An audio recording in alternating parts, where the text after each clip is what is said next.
Fala pessoal, bem-vindos ao nosso canal que está sempre desvendando as mentirinhas por detrás dos filmes, séries e livros que se dizem baseados em fatos reais. Eu me chamo Rick Matvik, bem-vindos a mais um Mentiram Pra Vocês. Hoje é com muito aperto no coração que venho revelar todas as mentiras, e não são poucas, nesse filme épico que eu sou apaixonado. Vocês já viram aí na thumb, então sem fazer mais mistérios desnecessários, o filme de hoje é Gladiador. Who is he? Will you remove your helmet and tell me your name? My name is Gladiator. Infelizmente, esse filme é um verdadeiro oceano de mentiras. Para piorar e deixar você ainda mais confuso, o canalha que escreveu esse roteiro optou por usar personagens que realmente existiram. No entanto, distorceram ao seu bel prazer as histórias deles quase que completamente. É o caso, por exemplo, dos imperadores Marco Aurélio e Cômodo, que existiram de verdade. No entanto, Marco Aurélio, por exemplo, não morreu como é mostrado no filme. Ele não foi assassinado como o filme mostra, e sim morreu de velhice. O quê? Pois é. Isso e muito mais vocês saberão no vídeo de hoje. Então já pega lá o seu pergaminho e bora para mais um Mentiram Pra Vocês.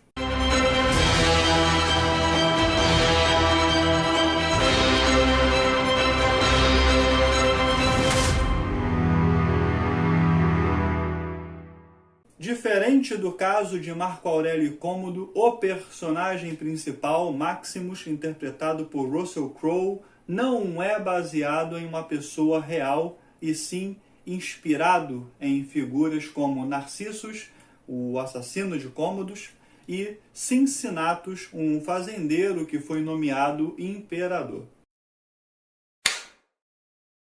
E assim, o filme, galera, é vagamente baseado em eventos reais que ocorreram no Império Romano na segunda metade do século II, tá? Mais precisamente no período de 180 d.C., entre os governos dos imperadores Marco Aurélio e Cômodo, né, que já foram citados aqui anteriormente.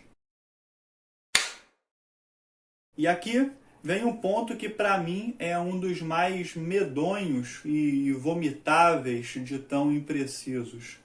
Me refiro a coisas básicas como, por exemplo, os trajes usados e a forma como a cavalaria romana é representada no filme não tem nada a ver com o que era de fato naquela época. Ou seja, apesar de ser um filmaço lindo, com uma história foda pra cacete, foda com muitas aspas, porque é bem mentiroso, se fosse totalmente fictícia, seria maravilhosa, mas cagaram tentando fingir ser real. Mas ao mesmo tempo é aí que está o problema, sabe? Porque assim, o mínimo de cuidado eles não tiveram, não fizeram o mínimo, né? Como que erram no básico, como que erram na roupa. É ridículo no nível épico do tamanho desse filme. Cômodo foi interpretado pelo incrível Joaquin Phoenix.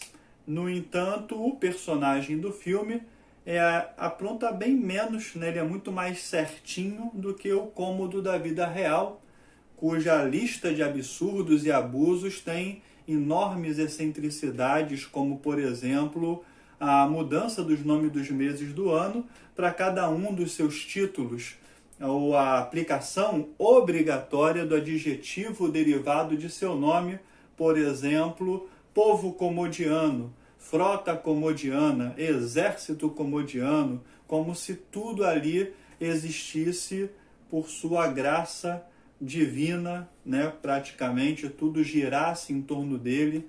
Ou seja, era um cara absurdamente egocêntrico. Ele também reivindicou o título de fundador de Roma. What? porque ele reconstruiu parte da cidade destruída por um incêndio.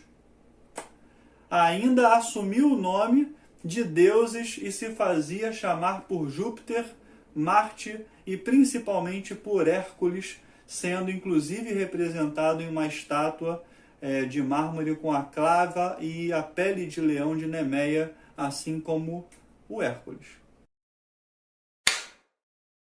Lucila, assim como Maximus, condensa 3 pessoas, tá? No caso dela, 3 mulheres. Ela própria, sim, a Lucila existiu de verdade, mas na cabeça doente do diretor e do roteirista, ela não bastava. Ela tinha que ser misturada com mais 2. E aí ela é misturada, né, com a Crispina, que foi esposa de Cômodo, e com a Márcia, que foi concubina do imperador. Na história real, Lucila conspirou contra Cômodo, foi exilada em Capri e executada por ordem do irmão, no ano de 181. Crispina foi acusada de adultério, né, botou lá um belo par de chifres no Cômodo e teve o fim idêntico em 182. E Márcia foi a verdadeira responsável pela morte de Cômodo, que não ocorreu numa arena lutando contra o Russell Crowe, mas sim numa escola de gladiadores no Monte Célio, uma das 7 colinas que circundam Roma. Na ocasião, ela lhe serviu comida envenenada, mas como o veneno não fez o efeito previsto, o gladiador Narciso precisou estrangular Cômodo, pondo fim à sua vida em 31 de dezembro de 192. E aí eu quero que vocês percebam que a pobreza de pesquisa é tão grande que assim chega a ser ridículo, né? Chega a beirar uma piada de mau gosto. Para começar, o próprio nome do Maximus Decimus Meridius não corresponde ao padrão de nomes adotados pelos romanos. Maximus não era um prenome, mas um cognome, que costumava vir por último, atribuindo uma qualidade ao nomeado.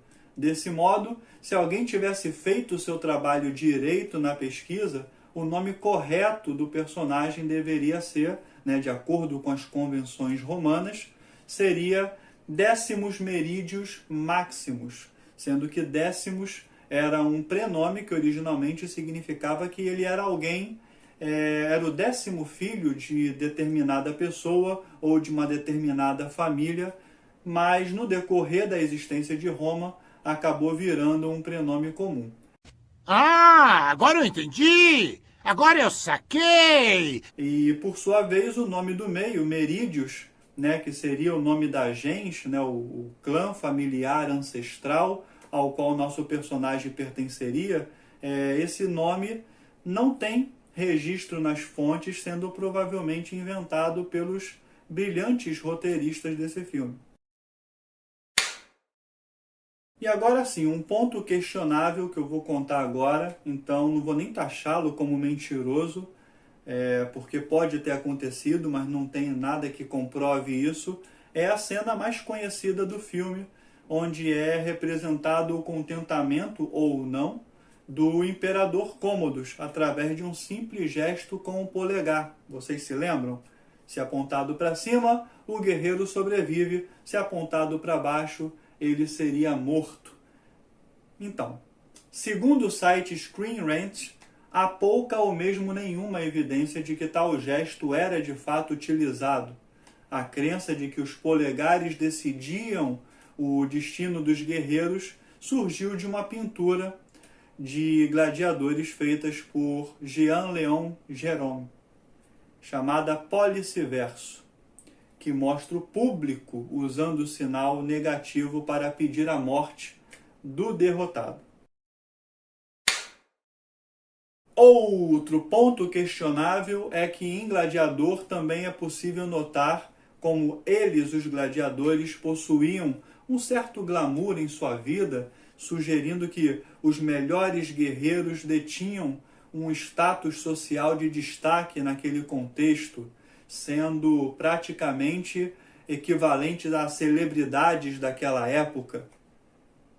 No entanto, isso não era uma regra, tá? E a maioria deles, na verdade, em vez de serem considerados estrelas honradas, eram vistos como inferiores naquela sociedade.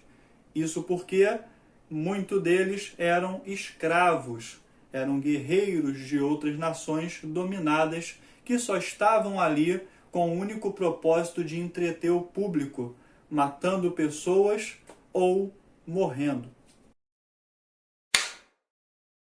Embora não seja uma parte fundamental para a trama do filme, vou falar agora sobre a impressionante cena inicial, a batalha na floresta contra os bárbaros germânicos. Não lembra? Eu te recordo. O exército romano inicia o combate com uma carga de artilharia de onagros.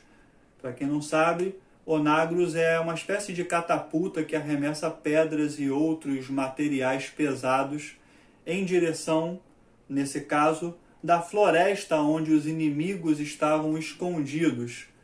No caso, os projéteis são uma espécie de granada incandescente com o objetivo de incendiar a tal floresta. Mas temos um problema histórico aqui, meu camarada. É que não há registro de uso desse tipo de arma em batalhas campais. Onagros eram utilizados em sítios ou cerco a muralhas ou posições fortificadas. As máquinas de guerra que os romanos utilizavam em campo aberto de batalha eram, na verdade, as balistas e o escorpião. E aí, nesse caso, eles atiravam objetos pesados ou pedras, mas não visando uma trajetória parabólica para cair num lugar e incendiar, para ultrapassar defesas, e sim um impacto direto e preciso contra o alvo, um tiro mais letal. Se esse trabalho porco de pesquisa já não fosse suficiente, temos ainda uma comédia logo em seguida, com o exército romano penetrando a floresta ainda em chamas, o que no mínimo seria uma grande idiotice, uma grande estupidez. Ou seja, tá na cara que é mentira misturada com burrice. Então, meus caros gladiadores, sinto lhes dizer, mas mentiram para vocês.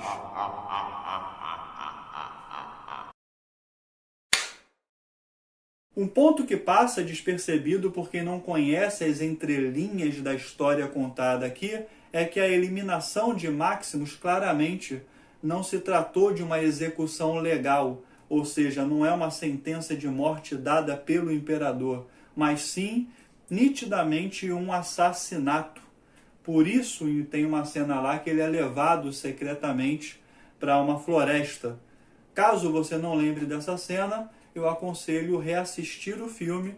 É um filme antigo, de 2001, mas agora você vai poder ver o filme, que continua maravilhoso, porém conhecendo as verdades e os mínimos detalhes contados aqui no canal.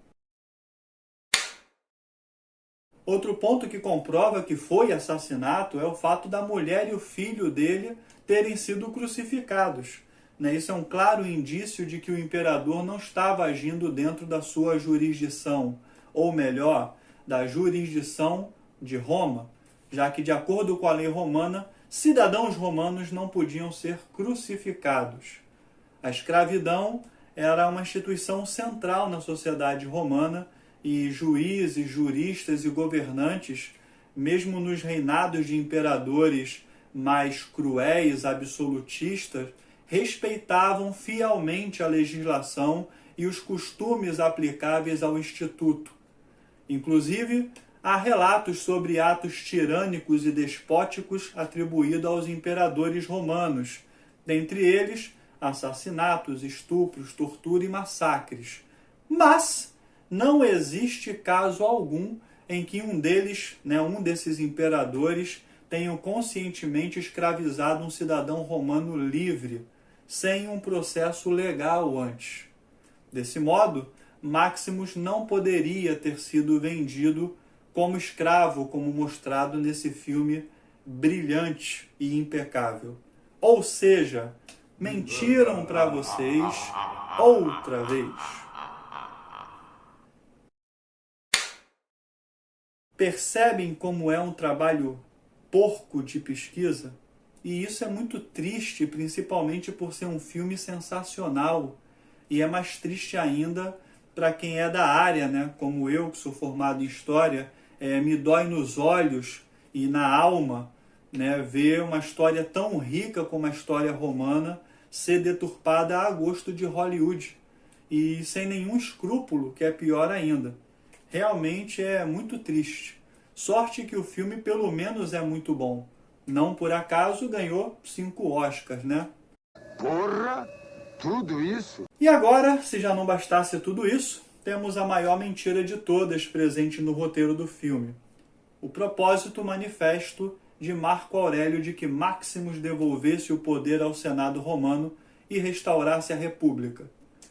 Segundo os textos históricos, da onde eles deveriam, né, ter pesquisado, mas não fizeram, né, especialmente os relatos dos historiadores Cássio Dião, Flávio Joséfo e Suetônio, a última vez em que isso chegou a ser cogitado seriamente foi em 41 d.C., ou seja, 140 anos antes dos eventos mostrados no filme, após o assassinato do imperador Calígula.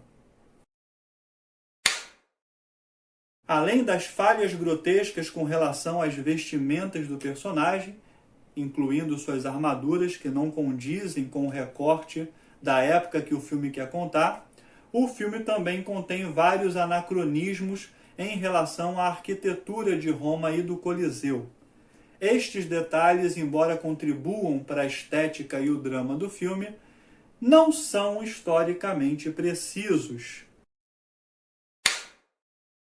No caso do Coliseu, temos a cena onde o personagem interpretado por Oliver Reed anuncia a Máximo que, após 5 anos montando arenas mambembes para espetáculos de gladiadores em cidades infestadas de pulgas, eles finalmente poderão ir para onde sempre deveriam estar.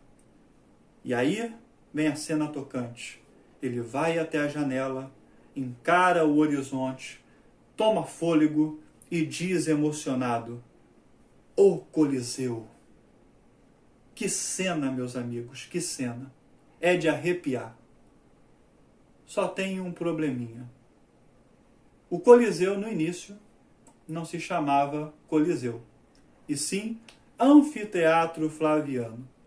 E esse erro também não vou chamar de mentira, pois, para mim, é só burrice mesmo. Pois se tivessem pesquisado, se tivessem feito o seu trabalho direito, saberiam que o nome Coliseu só apareceu 1000 anos depois do tempo que se passa no filme. Né, Ridley Scott? Aí não dá para perdoar. No caso das batalhas, a mentira come solta, ninguém é de ninguém. Máximo pertencia à classe dos secutores, que são atletas armados de punhal, mas o filme, por sua vez, com base em sua pesquisa exemplar, erra colocando ele em confronto com o de Macaere. Não satisfeito em errar, Scottinho colocou um secutor que sempre enfrentava um retiários, né? O retiários é um gladiador que portava uma rede e imobilizava o adversário com ela para depois matá-lo com um tridente. Mas não, ele pegou um secutor e botou para lutar com outro secutor. Outra falha na cena foi retratar o herói com um escudo redondo. Os secutores usavam escudos retangulares e não redondos. Essas regras rígidas visavam aumentar o equilíbrio da luta. Dessa forma, os duelos opunham sempre uma dupla de combatentes. Não havia, por exemplo, shows com dezenas de pessoas na arena brigando até a morte, como retratado no filme. Isso é outra menteirinha poética do seu Ridley Scott. Pera. Não vai embora, não. Não acabou, não. Mais uma mentira para conta. O quê? Vamos lá? Mais um erro de pesquisa. Tá preparado? Pois bem, no filme, ouvimos Próximo dizer em um diálogo com Maximus que Marco Aurélio tinha proibido os jogos de gladiadores em Roma. E adivinhem só, não corresponde com os fatos históricos. Ele, Marco Aurélio, nunca proibiu tais jogos.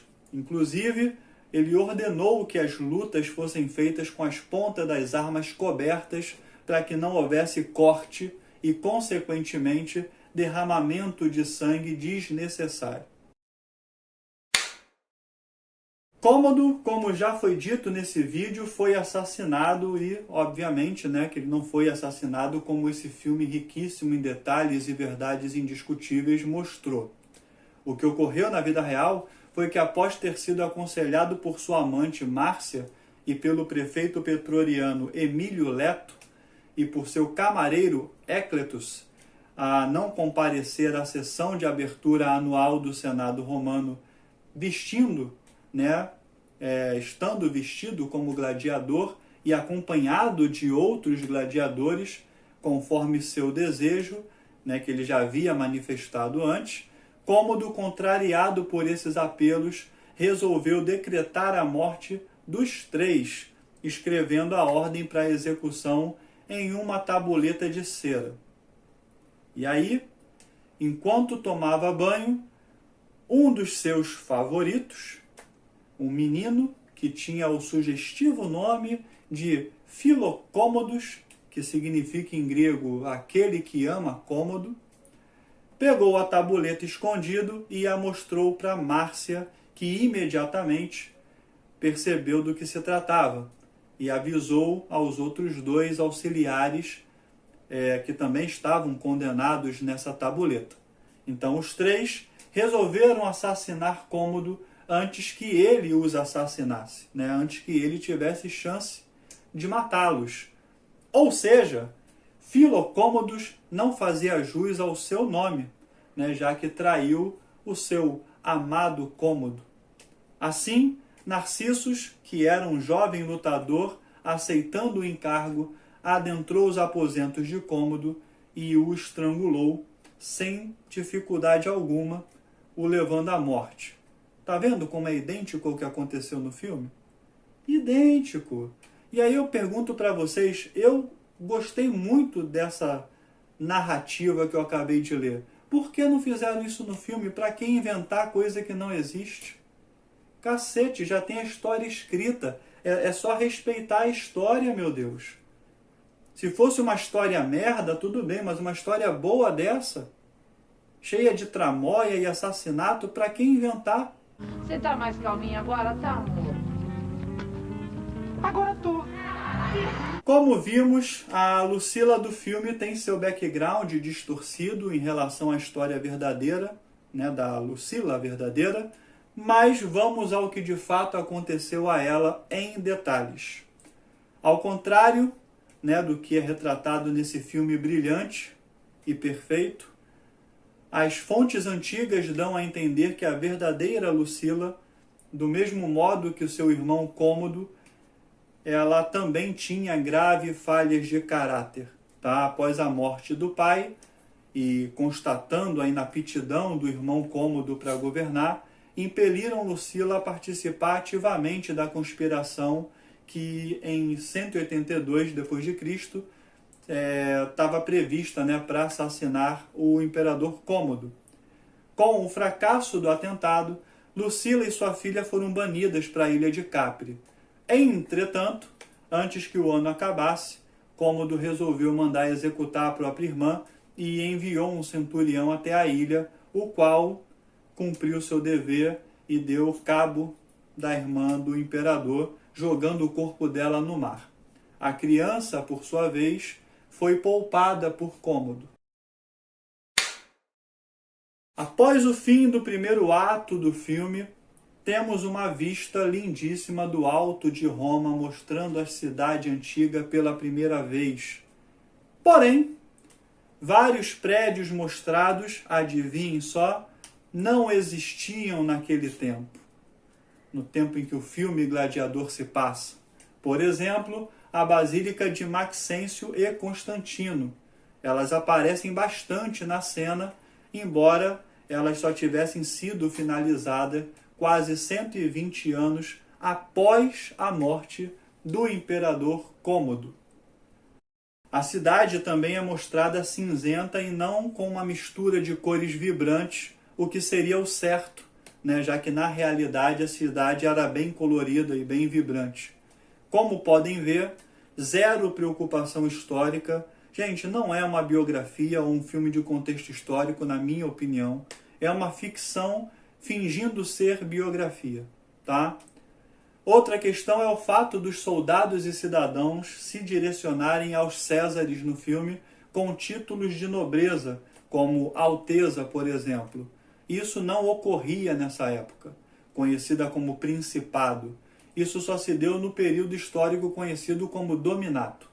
Vale ressaltar que para roteirizar o filme, ele contratou, o diretor contratou vários historiadores como conselheiros. No entanto, a distorção histórica acabou sendo tanta que os historiadores ou pediam para sair do projeto ou pediam para não ter seus nomes revelados nos créditos do filme. Por aí você já consegue tirar as suas próprias conclusões. Para finalizar, é altamente improvável que Cômodo tenha tentado se insinuar sexualmente para Lucila como aparece no filme. Ou seja, isso é só mais um exemplo de uma mentira totalmente desnecessária, pobre de pesquisa e sem pé nem cabeça. Para que botar essa cena, se não é verdadeira e não agrega em nada? Gladiador faturou 187 milhões de dólares nos Estados Unidos e 269 milhões pelo mundo, totalizando cerca de 457 milhões de bilheteria global, em cima de um orçamento de 103 milhões. Ou seja, lucrou pra cacete. Time is money! Oh, yeah! Objetivo alcançado, Ridley Scott. Foda-se a história, vamos botar dinheiro no bolso, não é?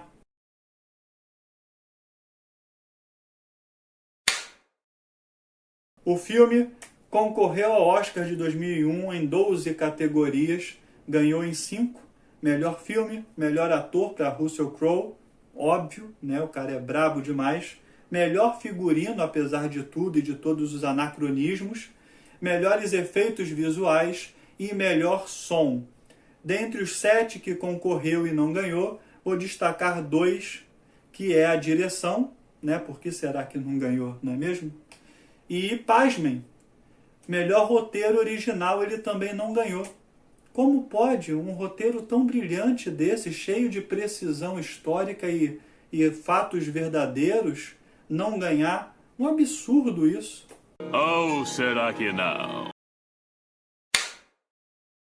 A estreia de Gladiador 2 está prevista para novembro de 2024, com Russell Crowe no elenco e novamente dirigido por quem? Ridley Scott. Então já sabem, né? Um tsunami de mentiras está a caminho. Dessa vez, pelo menos, vou me apegar à esperança da mudança do roteirista. Dessa vez o roteiro está na mão de David Scarpa. Se isso é bom ou ruim, só vamos saber em novembro.